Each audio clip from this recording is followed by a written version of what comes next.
ಖುಷಿ ಆಯ್ತು ಅಂದ್ರೆ ಚನ್ನಪಟ್ಟಣದ ಸಾಮಾನುಗಳು ಈ ಮಟ್ಟಕ್ಕೆ ಸೇಲ್ ಆಗೋ ಬಂತಲ್ಲ, ಖುಷಿ ಆಗುತ್ತೆ. ಅದು ನಮ್ಮ ಕರ್ನಾಟಕ. ನೀವೆಲ್ಲ ಇಷ್ಟು ಚೆನ್ನಾಗಿ ಬರ್ತಾ ಇದೆ.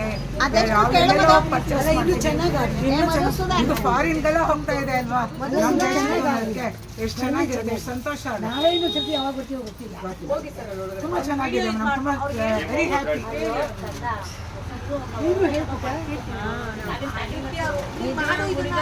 ಕಲೆ ಅನ್ನೋದು ಬಹಳ ಪ್ರಸಿದ್ಧಿಯಾಗಿದೆ ನಮ್ಮ ಕರ್ನಾಟಕದಲ್ಲಿ. ಚನ್ನಪಟ್ಟಣ ತುಂಬ ಹೆಸರು ಪಡೆದಿದೆ, ಬಹಳ ಚೆನ್ನಾಗಿದೆ. ಇದನ್ನ ಅಭಿವೃದ್ಧಿಗೊಳಿಸಬೇಕು, ಎಲ್ಲರೂ ಇದನ್ನ ಅಪ್ರಿಷಿಯೇಟ್ ಮಾಡಬೇಕು. ಎಲ್ಲರ ಮನೆಗಳಲ್ಲೂ ಇದನ್ನ ಪರಿಚಯ ಮಾಡಬೇಕು. ಮಕ್ಕಳುಗಳಷ್ಟೇ ಕೊಡೋದಾಗಲಿ, ಮನೆ ಎಲ್ಲ ನಮ್ಮ ರಾಜ್ಯದಲ್ಲಿ ಎಲ್ಲ ಕಲೆಗಳಿರಲಿ, ಸಂಗೀತ, ಕಲೆ, ನಾಟ್ಯ ಎಲ್ಲ ಗೊಂಬೆಗಳು ತೋರಿಸ್ತಾರೆ. ಅದನ್ನು ಚೆನ್ನಾಗಿ ಮಾಡ್ತಾರೆ. ಅದಕ್ಕೆ ನಾವು ಪ್ರೋತ್ಸಾಹ ಕೊಡಬೇಕು. ನಮ್ಮ ವೈವಿಧ್ಯತೆಯನ್ನು ನಾವು ಈ ಗೊಂಬೆಗಳಲ್ಲಿ ಕಾಣ್ಬೋದು. ನಾನಾ ರೀತಿ ಕಸುಬುಗಾರರು, ಕೆಲಸಗಾರರು, ದೇವಾನುದೇವತೆಗಳು ಎಲ್ಲವನ್ನು ಕಡಿದು ಬಹಳ ಚೆನ್ನಾಗಿ ಮಾಡಿ ಅದಕ್ಕೆ ತಕ್ಕಂಥ ಬಣ್ಣಗಳನ್ನು, ವರ್ಣಗಳನ್ನು ಜೋಡಿಸಿ ಬಹಳ ಮನೋಹರವಾದಂಥ ಗೊಂಬೆಗಳನ್ನು ಮಾಡಿದ್ದಾರೆ.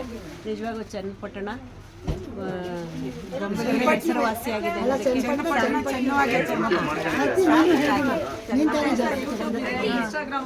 ನಾನು ಆ್ಯಕ್ಚುಲಿ ನನಗೆ ಮಾಡೋ ಫ್ಯಾಕ್ಟ್ರಿ ನೋಡಿ ತುಂಬ ಸಂತೋಷ ಆಯಿತು. ನಾನು ಯಾವತ್ತೂ ನೋಡಿರಲಿಲ್ಲ ಬೊಂಬೆಗಳು ಮಾಡೋದೆಲ್ಲ.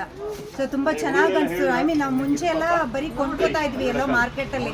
ಈ ಸರ್ತಿ ನೋಡಿ ಎಷ್ಟು ಕೆಲಸ ಇದೆ, ಹೇಗೆ ಪೇಂಟ್ ಮಾಡ್ತಾರೆ ಎಲ್ಲ ನೋಡಿ ತುಂಬ ಸಂತೋಷ ಆಯಿತು. ಆಮೇಲೆ ಇಲ್ಲಿ ಬಂದು ನಿಮ್ಮ ಅಂಗಡಿ ತುಂಬ ಚೆನ್ನಾಗಿದೆ, ನಮಗೂ ಎಲ್ಲ ತುಂಬ ಇಷ್ಟನೇ ಆಯಿತು. ಸುಮಾರು ತೊಗೊಂಡಿದ್ದೀನಿ ನಾನು ಸಾಮಾನು. ಇನ್ನೂ ಚೆನ್ನಾಗಾಗಲಿ ನಿಮಗೆ. All the best.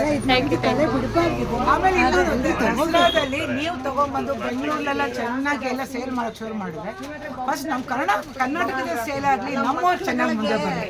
ನಮ್ಗೆ ಅದು ಬೇಕಾಗಿತ್ತು.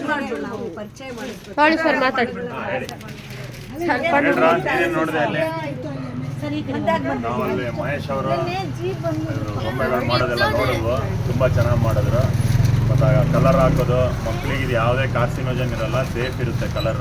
ಪ್ಲಾಸ್ಟಿಕ್ ಎಲ್ಲ ತೊಗೋಬೇಡಿ, ನೀವು ಮರದ ತೊಗೊಂಡು ಅವ್ರಿಗೂ ಹೆಲ್ಪ್ ಮಾಡಿ. ಹಾಗೆ ನಮ್ಮ ಚನ್ನಪಟ್ಟಣದ ಕಲ್ಚರ್ ಎಲ್ಲರೂ ಸಪೋರ್ಟ್ ಮಾಡಿ ಅಂತ ಕೇಳ್ಬೋದು. Thank you sir.